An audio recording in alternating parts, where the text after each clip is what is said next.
Hello guys, it's me, Siriabs TV. So this time, let's have another example of arithmetic sequence. So this video is requested. Okay, so ginawan ko siya ng video so that masunod niya ito. So ito yung mga numbers na may mga pattern. So kaso lang, with the help of the pattern, masagot natin yung mga naka-missing na terms. Okay, so we have example number 1, 17, 14, blank, blank, and 5. So with the help of 17 and 14, okay, so tingnan natin kung ano yung common difference niya.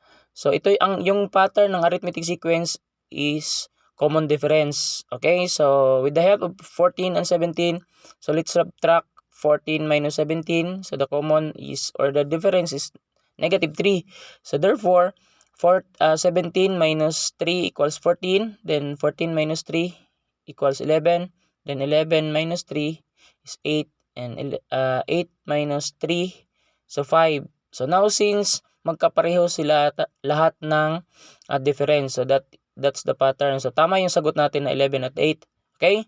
So number 2, so meron tayong first term na 4, tapos magkasunod yung unknown. Then we have 19 and 24. So with the help of 24 and 19, subtract lang natin para malaman natin kung ano yung difference niya. Okay? Para siya yung gamitin natin na pattern. So we have 5. So that means the first term, plus lang natin ng 5. Okay? Pag meron tayong first term, patungo tayo sa right. Pero pag wala, going to the left. Okay? So the pattern 4 plus 5 equals 9, plus 5 equals 14, plus 5 equals 19, plus 5. Okay? 19 plus 5 equals 24. So that means the pattern is common. So therefore, yung 9 at saka 14, yun yung tamang sagot natin. Okay? So, example number 3, iba ito.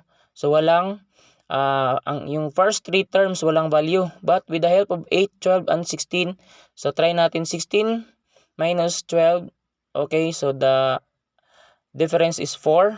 So, now since wala tayong value sa first term, going to the left yung pag-solve natin. So, instead na 4 yung gagamitin natin, gamitin natin yung negative 4, yung opposite sign niya. Okay? Kasi patungo tayo sa left. So, 16 minus 4 equals 12. Then, 12 minus 4 equals 8.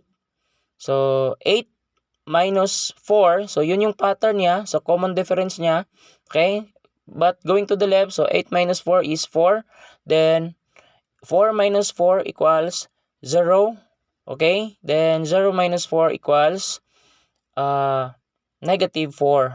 If i-try natin siya i-check patungo sa right, plus 4 yung gagamitin natin. So therefore, common difference siya. So check yung negative 4, 0, and 4. Okay, example number 4.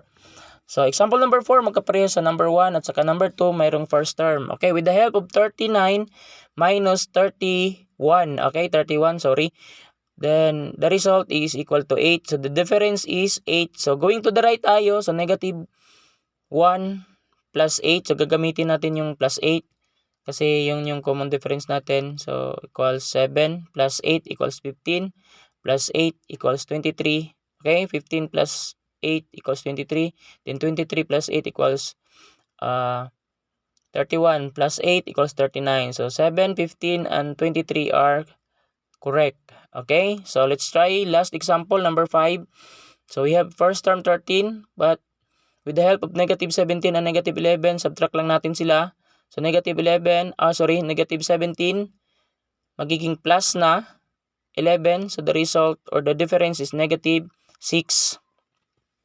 Okay, so negative 6 yung gagamitin natin sa first term.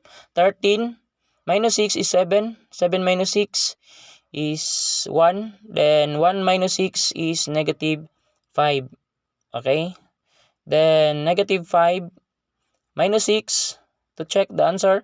Okay, negative 11. Then negative 11 minus 6 is negative 17. So therefore, they have the same difference. So 7, 1, and negative 5 are true. So I hope you have learned something from this video.